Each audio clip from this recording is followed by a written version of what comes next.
Olá, tudo bem? Está começando mais um Conexão Universitária. Aqui nesse espaço, nós mostramos os projetos dos alunos do curso de jornalismo da FAMETA, e criatividade não é o que falta. E hoje vamos conferir o Synthcast, um produto de Natália Lima e Carla Ramos. Inspirado no jargão switch, que significa frequência, no jornalismo ele é usado para descrever depoimentos ou fatos que já aconteceram no passado. Elas trazem casos de violência contra a mulher e a proposta é compreender o impacto desses noticiários à opinião pública e como a mídia conduziu. Você vai conferir os bastidores desse projeto aqui no Conexão Universitária.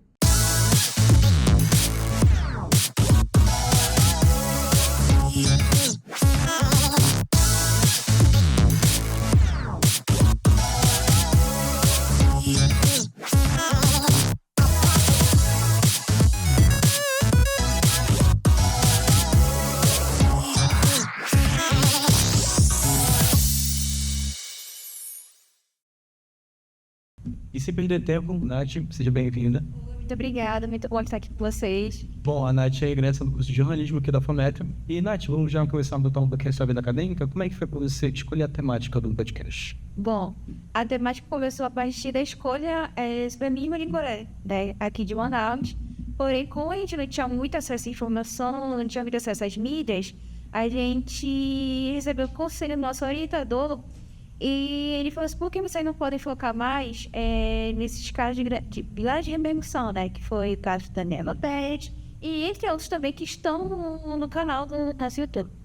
Como foi a ideia de trazer a delegada Débora Marshall para o programa e como foi o estudo sobre o caso da Daniela Pérez? E a gente recebeu o conselho, de novo, né, do Helder Mourão, que era o nosso orientador, sobre a pessoa, né, que se encaixava perfeitamente nesse episódio. E ele sugeriu que deveria ser a Débora Marshall.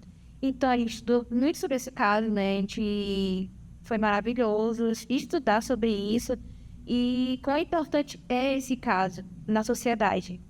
Bom, além do caso da Daniela, tivemos outros casos lá no podcast. Pode me dizer qual foi o mais trabalhoso? Bom, todos os episódios foram muito trabalhosos, porque como entramos na pandemia, né? Então, foi muito trabalhoso tentar fazer um podcast de nada, do zero totalmente. Então, a gente teve que se virar do zero, poder produzir um podcast, mas teve toda a auxílio também dos professores que estavam por trás e de todo...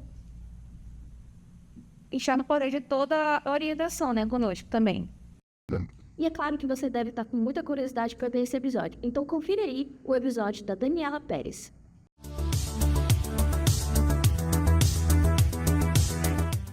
Durante o trâmite da lei do feminicídio, muita gente era contra, né? A gente não concordava porque achava que iria favorecer as mulheres e que era desnecessário, né? O que a senhora pode dizer sobre isso, a importância dessa lei para as mulheres? Certo. Aí vamos começar primeiro, tecnicamente, não seria feminicídio. O da Daniela Pérez nunca, não porque não existia lei, mas porque eles não tinham um relacionamento íntimo de afeto. Se fosse a personagem ter morrido, sim. Mas como eles não tinham, seria homicídio, mesmo que acontecesse hoje. Esse homicídio dela, como a mãe dela viu, que não tinha uma punição adequada, que tinha já a lei do crimes hediondos, existia, mas não estava dentro desse rol, que são um rol de crimes, né, que podem ser considerados crimes hediondos, e não estava o homicídio lá.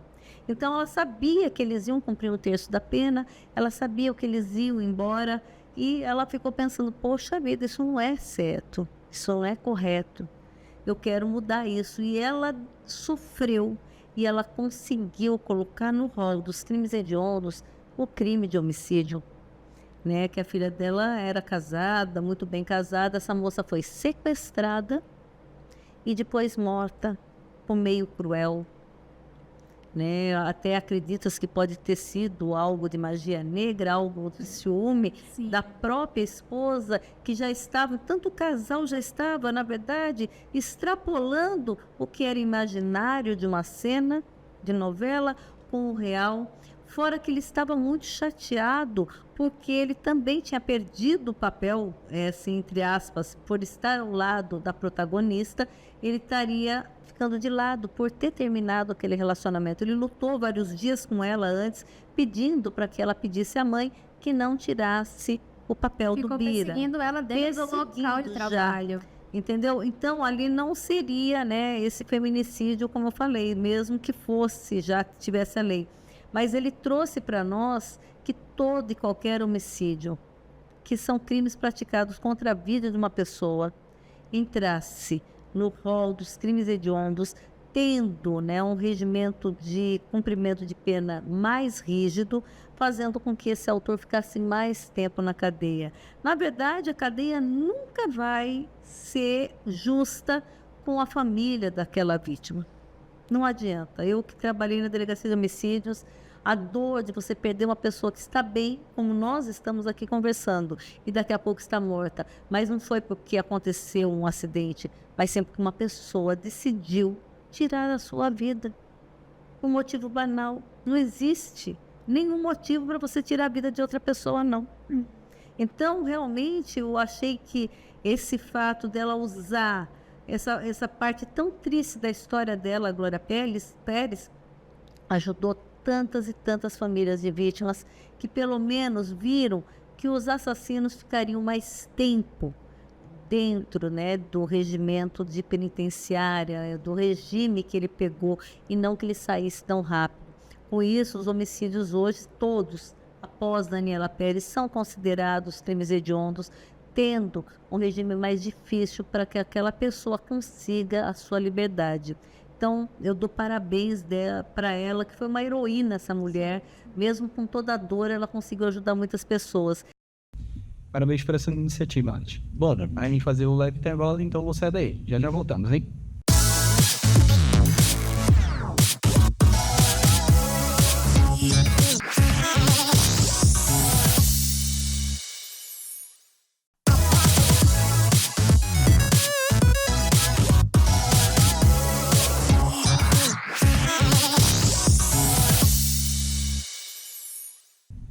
Estamos de volta com Conexão Universitária, que dá visibilidade para os projetos de audiovisual dos alunos do curso de jornalismo da FAMETA. E a gente prossegue agora falando do produto Sweetcast, um produto de Natália Lima e Carla Ramos. E a delegada Débora Mafra, que é reconhecida por falar sobre esses casos. Ela é o destaque no nosso programa.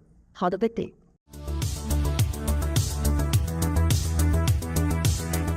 Para finalizar, delegada, eu queria saber, assim, esse caso de Daniela Pérez, como ele influenciou na sua vida, na sua carreira, em decisões que a senhora toma, né, diariamente no seu trabalho, como ele impactou? São muitas lições. Interessante que quando aconteceu o crime, eu não pensava nem ser policial, eu era apenas mãe e dona de casa nessa fase. E eu estava com uma bebê de 6 meses, eu me senti na dor daquela vítima. Me senti na dor daquela mãe, porque eu já tinha filha também, né? Era bebê, mas eu já tinha filhos, eu tinha um menino de 3 anos e uma bebê. Pensei, meu Deus, a gente queria filhos não para isso, né? Nem para ser assassino, muito menos para ser vítima, e a gente não queria isso. Acabou com a vida da Glória Pérez, é um ato sem pensar. Acabou com a vida de várias famílias ali. Então a gente começa a pensar nisso. Então isso sempre veio na minha cabeça. Poxa vida, a gente nunca sabe com quem a gente está trabalhando, com quem está próximo da gente. Primeira lição, toma mais cuidado com os relacionamentos, seja ele qual for. Seja de amizade do mesmo sexo ou do sexo oposto, seja vizinhos, seja aquele que você vai ter um relacionamento íntimo de afeto. Então, sempre tomar cuidado. Então, a gente percebe essa lição. Quando eu entro na faculdade de Direito, lógico que esse caso foi estudado, porque deu origem aos crimes hediondos. Na verdade, entrou no rol dos crimes hediondos. E ali eu estudei os crimes hediondos, achei interessante que quando você não tem ainda a técnica do direito, eu não entendia por por que colocar no crime de ódio? É porque vai ser pior. Eu também acho hediondo o homicídio, mas não da maneira técnica de ver que é ter uma punição mais adequada, que aquele rapaz não sairia tão cedo da penitenciária, que ele não ia ter a liberdade como teve o casal. Então a gente percebe que hoje já um outro casal que matou o filho, o Henry, né, e aquele também da Isabela Nardoni, já tiveram tratamento diferenciado por causa da luta da Glória Pérez. Exatamente. Ela não conseguiu, né, por Pra causa própria da filha. filha. Eles ficaram do jeito na lei anterior, Sim. mas ela cooperou, né, para que Cooperou e muito. Então, ali no direito eu já percebi isso. E quando eu vou trabalhar quanto delegada de polícia, já dentro da delegacia de homicídios, quantos casos me passaram na mão, que fatos como esse, como eu falo, inclusive ajuda muito nas investigações, coisas que você assistiu. Coisas que você viu, detalhes que você não pode deixar da sua investigação criminal de fora. Coisas que elucidaram determinados crimes que pode ajudar naquele caso que está com você.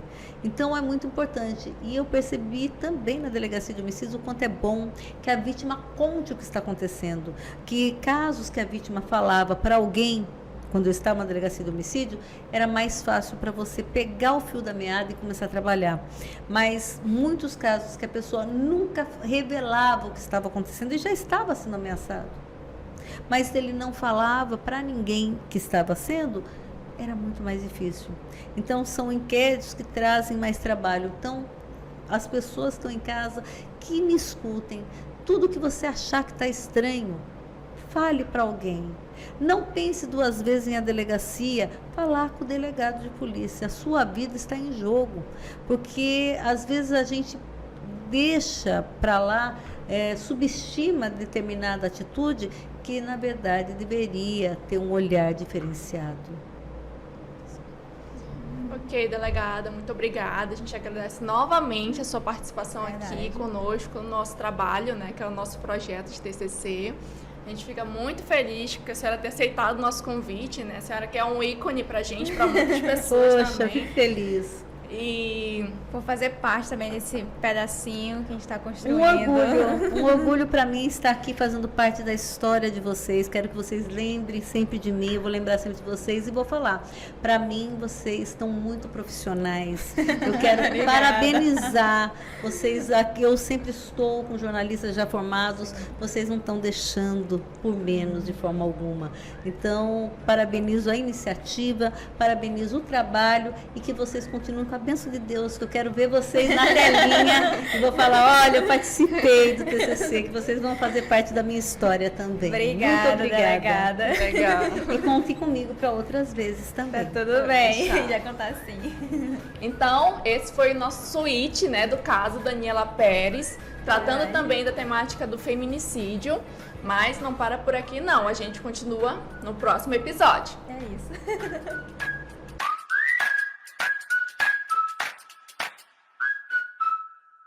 Nath, além de você ser jornalista, você também é fotógrafa. Fale um pouco mais sobre como você descobriu essa vocação sua. Bom, comecei na fotografia, né, por que pareça, na igreja, a parte de mídia. Então, fiquei um bom tempo ali como fotógrafa da parte da igreja mesmo. E depois, quando eu saí, eu fiquei perguntando por que não, né, seguir essa carreira de fotógrafa. Vou nos eventos geek e vou nos eventos geek e fico fotografando os cosplays. Então, é um hobby, é uma profissão que eu me identifico muito e que me fez me interessar ainda mais pelo meu curso, que eu me formei, que é jornalismo. Bom, Nath, você tem fotos incríveis no seu perfil no Instagram. E também tem uma co-produtora, né, que é a Natícia. Fala um pouco sobre. Bom, a Natícia nasceu através entre uma colaboração entre mim e a Larissa Alves, né, que é uma aluna do 7º período aqui da FAMETRO. E a Natícia quer dizer Nath, e o Issa que é de Larissa, da família. Então, ela faz parte da parte de filmmaker e eu já entro na parte de fotografia. Isso foi o trabalho de Natália Lima. Muito obrigada pela sua presença aqui hoje. E, Nath, como é que a gente pode acompanhar você? O Instagram que você pode acompanhar a gente é Natícia Productions E a gente posta lá as fotos e os vídeos também dos eventos que a gente vai. E a gente fica por aqui. Em breve voltamos com mais para vocês. Até a Esse próxima.